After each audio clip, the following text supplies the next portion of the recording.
Assalamualaikum warahmatullahi wabarakatuh. Selamat pagi, salam sejahtera. Semoga kita senantiasa diberikan kesehatan olehnya, oleh Tuhan Yang Maha Kuasa, Allah Subhanahu wa Ta'ala. Teman-teman semuanya, dalam kesempatan kali ini saya Fajin Amik akan mencoba memaparkan mengenai materi kelas 11 di semester 1 untuk jenjang SMA atau MA, di mana materi inti akan kita sampaikan yaitu mengenai demokrasi Pancasila. Seperti kita ketahui bersama, di masa pandemi COVID-19 ini banyak perubahan ataupun banyak penyesuaian yang dilakukan dari mulai pola hidup sampai ke perilaku kehidupan kita sehari-hari. Salah satunya yaitu dalam bidang pendidikan, terutama dalam proses pembelajaran. Karenanya kondisi seperti ini juga harus disesuaikan dengan tingkat kebutuhan dan yang lainnya, baik itu sekolah, siswa ataupun guru itu sendiri dan semua elemen pendidikan yang terkait.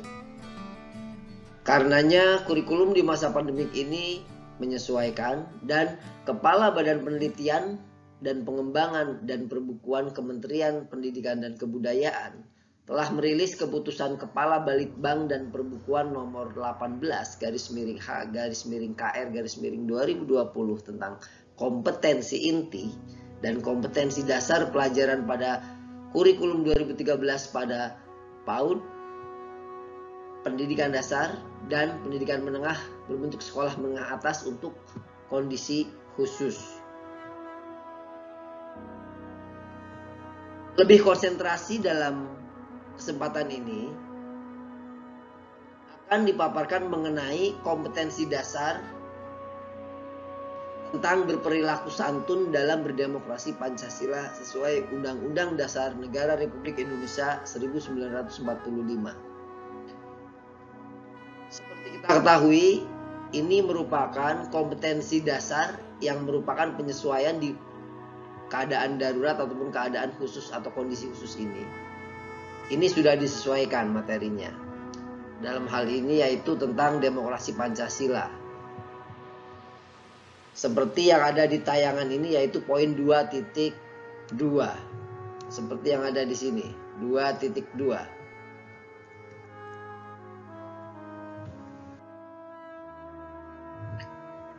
Nilai-nilai Pancasila dalam penyelenggaraan negara, dalam hal ini tentang demokrasi Pancasila, ada beberapa hal yang harus dipahami oleh siswa. Pertama, sebelum memahami materi apa saja atau submateri apa saja di dalamnya, maka harus tahu apa indikator pencapaian yang akan dicapai atau diharapkan. Indikator pencapaian kompetensi yang pertama menjelaskan hakikat demokrasi yang bisa dilihat melalui perkembangan roda pemerintahan di negara Indonesia.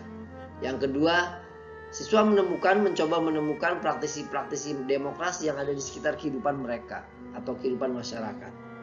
Jadi bukan hanya secara teorinya, tapi juga praktiknya siswa bisa menemukan itu. Nah, langsung ke materi, ada beberapa hal yang harus dipahami dalam pertemuan kali ini, khususnya mengenai demokrasi Pancasila. Yang pertama itu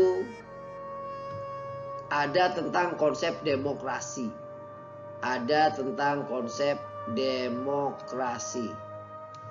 Yang kedua ada nilai-nilai dan indikator demokrasi. Yang ketiga ada macam-macam demokrasi. Yang keempat ada prinsip demokrasi yang berlaku secara umum. Yang kelima ada prinsip demokrasi dalam demokrasi Pancasila. Di sini tertutup ya. Dalam demokrasi Pancasila.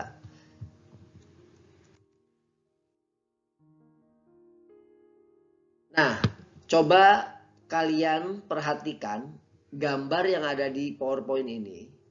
Yang ada di kanan atas. Kira-kira gambar apa itu? Gambar tersebut merupakan gambar pemilu OSIS atau pemilihan umum organisasi siswa intrasekolah yang biasa dilakukan di sekolah-sekolah dimanapun itu. Ini merupakan penerapan atau implementasi dari yang namanya demokrasi. Demokrasi dalam hal apa? Dalam memilih pemimpin, yaitu salah satu diantaranya melalui proses pemilu. Dalam ruang lingkup terkecil di sekolah, yaitu ada yang namanya organisasi siswa intrasekolah atau disingkat OSIS. Pemilu OSIS sekali lagi merupakan perwujudan atau implementasi skala terkecil dari proses demokrasi yang ada di sekolah. Itu ya, kalian sudah mengerti ya. Contoh dari demokrasi itu sendiri yaitu pemilu OSIS di sekolah. Itu merupakan perwujudan atau implementasi demokrasi atau proses demokratisasi. Nah, untuk lengkapnya demokrasi Pancasila sekali lagi di sini akan dijelaskan tentang 4 submateri tadi. Pertama konsep demokrasi, kedua nilai dan indikator demokrasi. Yang ketiga ada macam-macam demokrasi, yang keempat prinsip demokrasi yang berlaku universal dan prinsip demokrasi Pancasila. Pertama, konsep demokrasi. Kita semua tahu apa itu demokrasi. Karena di dunia yang semakin modern, semakin maju sekarang ini dengan berbagai perangkat teknologi informasi dan komunikasi yang semakin maju, semua orang mengenal apa itu konsep demokrasi. Kenapa? Karena demokrasi itu diidentikan dengan kebebasan yang dimiliki oleh setiap individu. Tapi untuk lebih dalam tahu tentang apa itu demokrasi, kita harus paham bagaimana secara teoritis dan praktisnya. Demokrasi berasal dari Yunani kuno di kota bernama Athena pada abad ke-5, yaitu sebagai gagasan politik. Yunani pada masa itu dianggap sebagai contoh atau awal titik muasal munculnya yang bernama demokrasi. Di mana di awal itu dimunculkan sebuah sistem yang berhubungan dengan hukum demokrasi kekinian atau modern. Dicontohkan dengan demokrasi langsung masa itu yang penduduknya pun tidak terlalu banyak. Sistematisasi dan perluasan teori demokrasi baru kemudian muncul pada abad 19 bersamaan perkembangan sistem demokrasi di negara-negara sekitarnya pada waktu itu. Setelah Perang Dunia II, demokrasi baru kemudian menjadi sistem politik yang menarik perhatian seluruh dunia. Kenapa? Karena banyak negara yang mencoba menerapkan itu. Di dalamnya demokrasi juga rakyat memegang peranan yang sangat strategis, penting dan menentukan sekali. Di dalamnya ada lembaga-lembaga negara yang menjalankan kekuasaan sebagai kepanjangan tangan dari masyarakatnya. Itu merupakan wujud dari kekuatan rakyat dan kepentingan rakyat.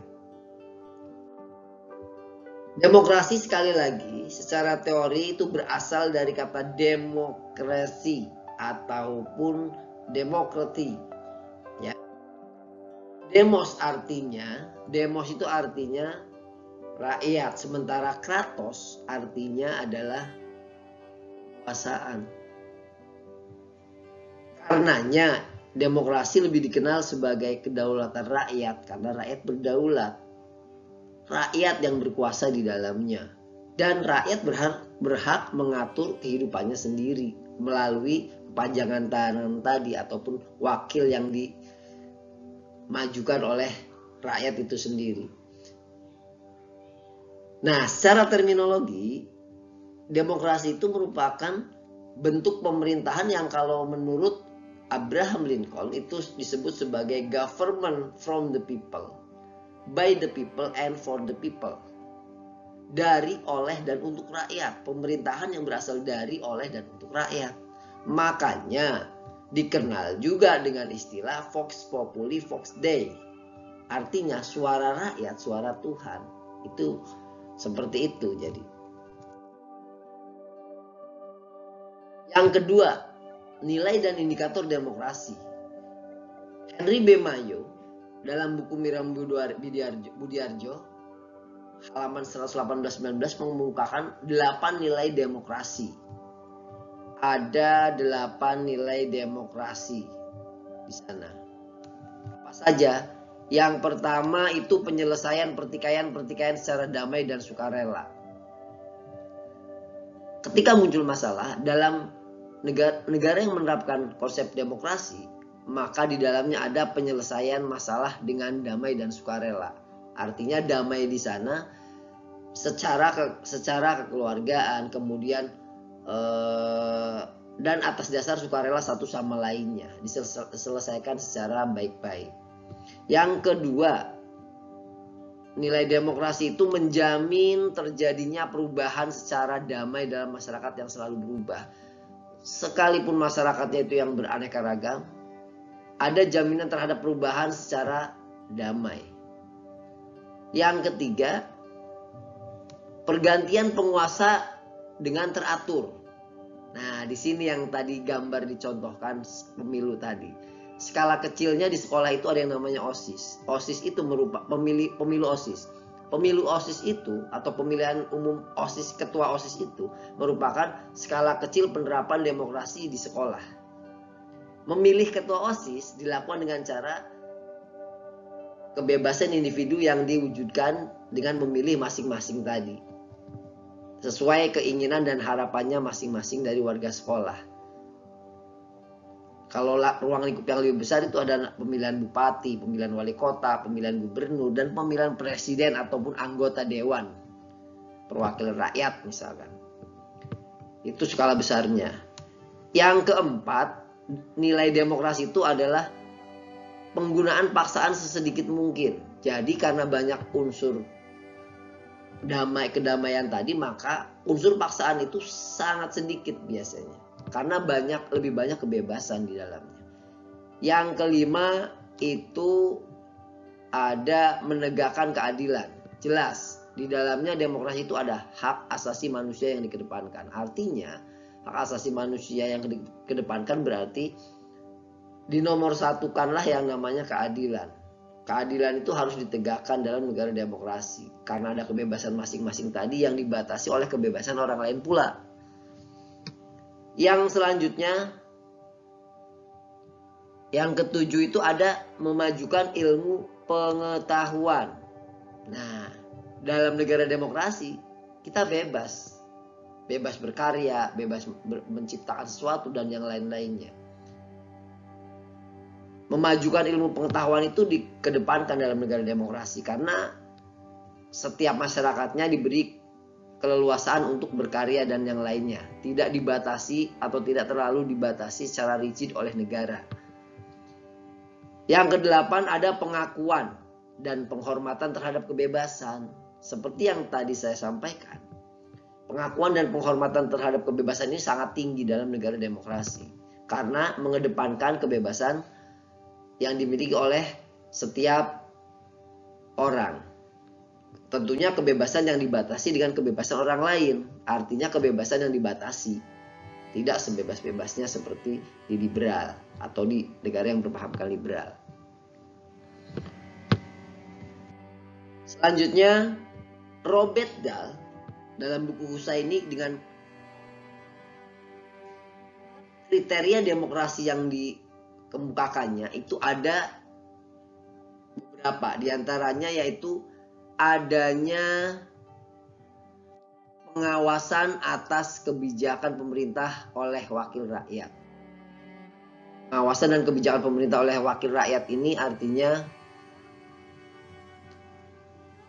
sebagai kepanjangan tangan dari masyarakat atau rakyat, ada yang namanya anggota Dewan Perwakilan Rakyat biasanya. Seperti di Indonesia itu merupakan perwakilan masyarakat atau rakyat yang diberi mandat oleh rakyat untuk mewujudkan cita-cita dan harapan ataupun aspirasi dari rakyat itu sendiri. Nah, mereka lah yang mengawasi kinerja pemerintah. Pemerintah itu eksekutif, dalam hal ini presiden dan yang lain-lainnya yang melaksanakan kekuasaan. Nah, yang melaksanakannya itu pemerintah, dalam hal ini ada pengawasan dan kebijakan yang diawasi oleh para wakil-wakil rakyat, yaitu anggota DPR yang sebagai kepanjangan tangan dari masyarakat atau rakyat tadi. Yang kedua, ada pemilihan terhadap wakil rakyat secara jujur dan berkala. Selain pemilihan presiden sebagai kekuasaan eksekutif atau sebagai kepala pemerintahan dan kepala negara di Indonesia, seperti di Indonesia, ada juga pemilihan untuk para wakil rakyatnya, para anggota DPR kalau di Indonesia. Itu ada prosesnya, karena itu merupakan ciri dari atau kriteria demokrasi. Yang ketiga, ada hak pilih dan dipilih bagi orang dewasa. Nah, tadi yang dicontohkan di sekolah tadi merupakan skala terkecil di sekolah. Di negara yang berpahamkan demokrasi, ada hak pilih dan dipilih bagi orang dewasa. Jadi kalau kita mau mencalonkan diri di atas usia yang ditentukan negara atau ber-KTP misalkan, maka kita bisa berhak dipilih atau berhak memilih saja. Mau mencalonkan anggota dewan misalkan, atau mencalonkan bupati dan yang lainnya. Yang keempat, adanya hak menyatakan pendapat tanpa ancaman. Ada kebebasan untuk berpendapat. Yang kelima, adanya hak warga negara untuk memperoleh informasi alternatif. Ruang lingkup publik atau hak atas kebebasan mendapatkan informasi itu sangat terbuka dalam negara yang berkonsepkan demokrasi. Jadi ada kebebasan diterapkan dalam negara untuk menyampaikan pendapat, khususnya untuk memperoleh informasi dan komunikasi ataupun memperlancar ataupun memperbanyak komunikasi dengan tidak dibatasi secara rigid oleh negara, secara kaku oleh negara, karena kebebasan tadi. Yang keenam, adanya hak warga negara untuk membentuk perkumpulan atau organisasi yang relatif independen. Setiap warga negara berhak berserikat, berkumpul, membuat suatu organisasi dengan izin tertentu yang telah ditentukan oleh aturan hukum. Selama tidak melanggar peraturan hukum, yaitu dibebaskan atau boleh dalam negara demokrasi. Selanjutnya adalah tentang macam-macam demokrasi. Demokrasi itu dibagi menjadi 3. Yang pertama, demokrasi berdasarkan cara menyampaikan aspirasi. Yang kedua, berdasarkan tugas-tugas serta hubungan antar alat negara. Yang ketiga, berdasarkan titik berat yang menjadi perhatiannya. Ya, ada 3, dibagi menjadi 3 kategori. Pertama, demokrasi berdasarkan cara menyampaikan aspirasi. Di sini dibagi menjadi 3. Yang pertama itu ada demokrasi langsung. Yang kedua itu ada demokrasi perwakilan. Mohon maaf, ini hanya perwakilan. Sekali lagi, yang kedua itu demokrasi perwakilan. Yang ketiga baru demokrasi perwakilan dengan sistem referendum. Ini berbeda.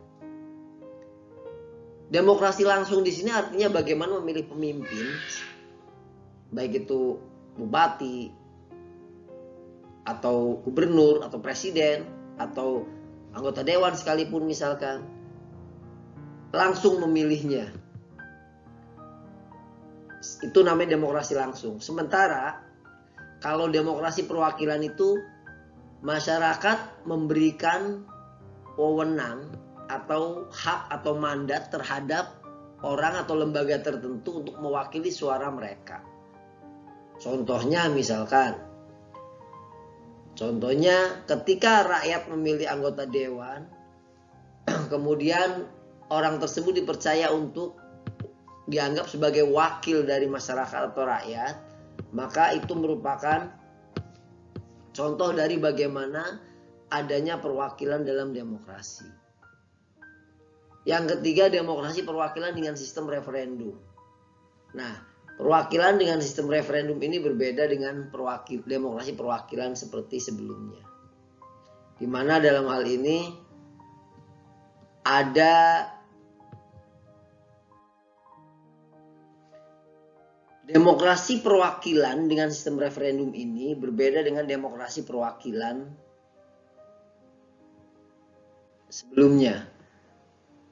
Demokrasi perwakilan dengan sistem referendum ini artinya menggabungkan demokrasi langsung dengan demokrasi perwakilan itu sendiri.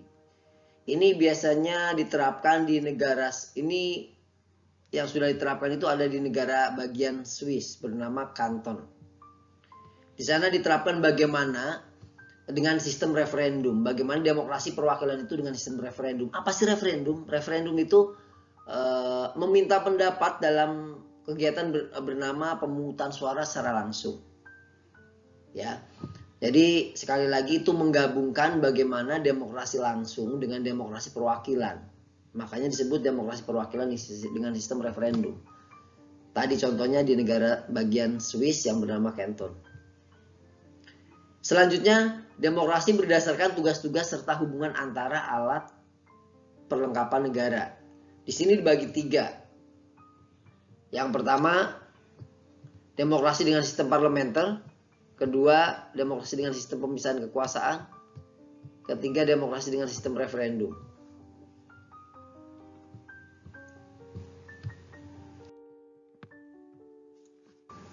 Dalam demokrasi dengan sistem parlementer ini, demokrasi di dalamnya menekankan bagaimana peran parlemen ataupun lembaga perwakilan itu sangat menonjol.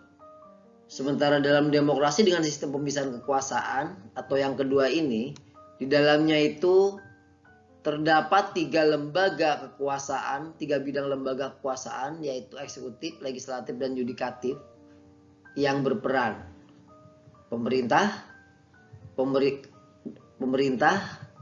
legislatif, pemerintah itu eksekutif, legislatif sebagai badan pembuat undang-undang, dan yudikatif sebagai lembaga hukum ataupun bidang hukum yang mengawasi, lembaga yang mengawasi atau lembaga pengawasan yang menerapkan bagaimana hukum itu berlaku dan terlaksana.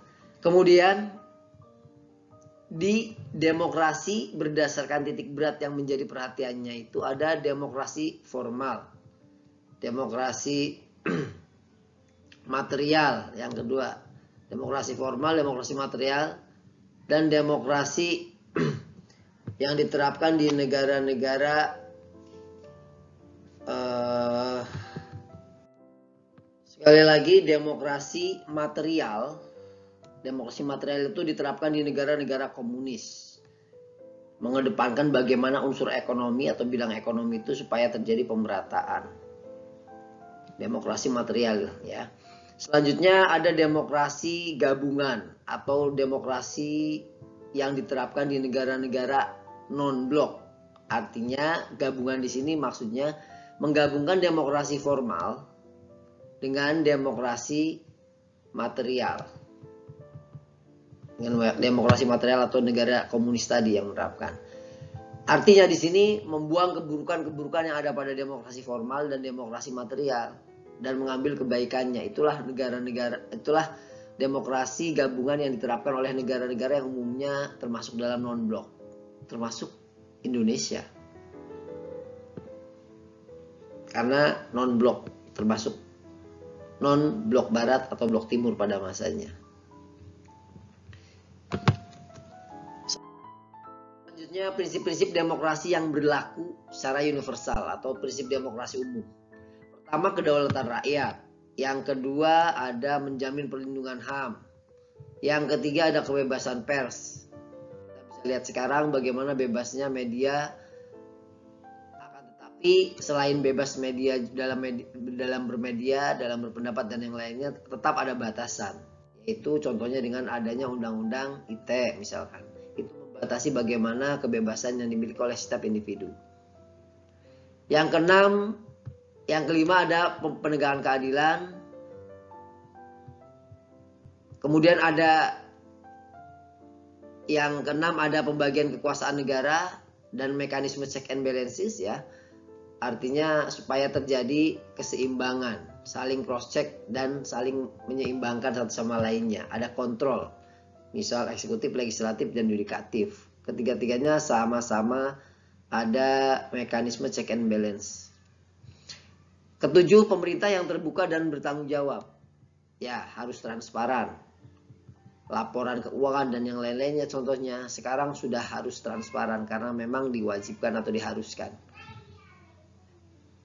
Yang selanjutnya, pemerintahan berdasarkan persetujuan dari yang diperintah. Ya, jelas. Artinya ada persetujuan dari yang diperintah tuh siapa? Rakyat. Rakyat harus mengetahui. Kemudian yang ke-9 ada supremasi sipil atas militer. Ya, artinya sipil di sini berperan banyak. Tidak harus ada militer yang paling terdepan misalkan, tidak harus seperti itu. Ada kekuatan masyarakat sipil di sana. Yang ke-10 kedudukan masyarakat mayoritas dan minoritas. Nah, ini perlu diperhatikan. Bagaimana mayoritas mengayomi yang minoritas. Dan kedua-duanya harus sama-sama saling menghargai satu sama lainnya dengan tidak mengedepankan kepentingan masing-masing, tapi harus selaras, seimbang, dan bisa bekerja sama. Yang terakhir ada pendidikan politik. Ya, setiap warga negara sudah ditanamkan pendidikan politik, contohnya di sekolah misalkan melalui pendidikan kewarganegaraan. Maksudnya mata pelajaran pendidikan kewarganegaraan seperti yang kita lakukan sekarang ini merupakan jalan dari pendidikan politik.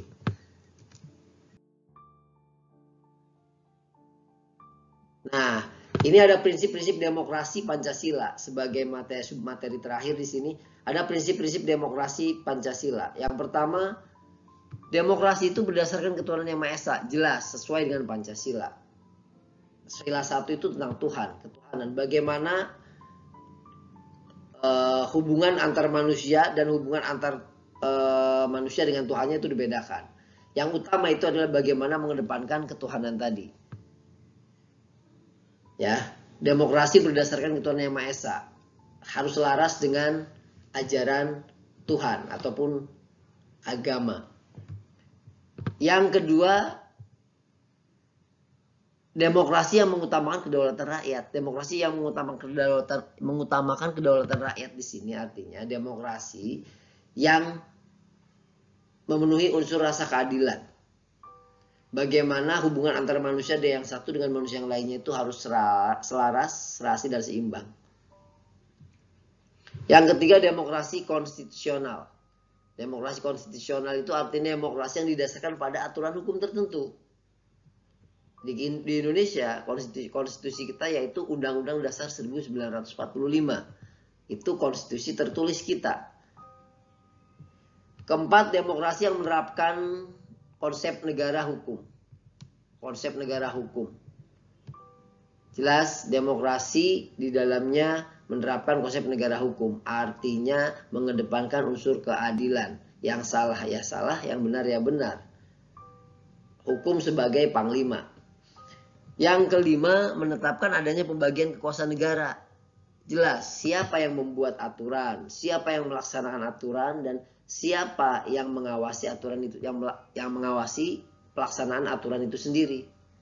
Contohnya di dalamnya ada misalkan eksekutif, yaitu lembaga eksekutif itu artinya pemerintah yang melaksanakan kekuasaan, presiden sampai ke bawahnya, menteri dan yang lainnya.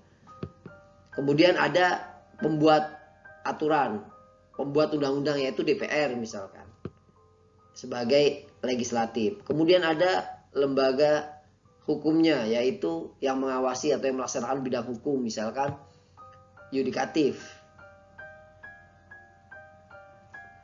Mahkamah Agung yang paling tinggi sampai ke pengadilan tinggi dan pengadilan negeri di setiap daerah. Selanjutnya ada demokrasi yang menjunjung tinggi HAM. Konsep HAM di sini merupakan salah satu inti atau intisari dari demokrasi. Bagaimana HAM dikedepankan? Semua manusia punya kebebasan masing-masing dan semua manusia memiliki haknya masing-masing. Akan tetapi hak itu dibatasi oleh hak orang lainnya sehingga tidak sebebas-bebasnya. Yang ketujuh, ada demokrasi yang berkeadilan sosial. Demokrasi yang berkeadilan sosial ini artinya seperti sila 5.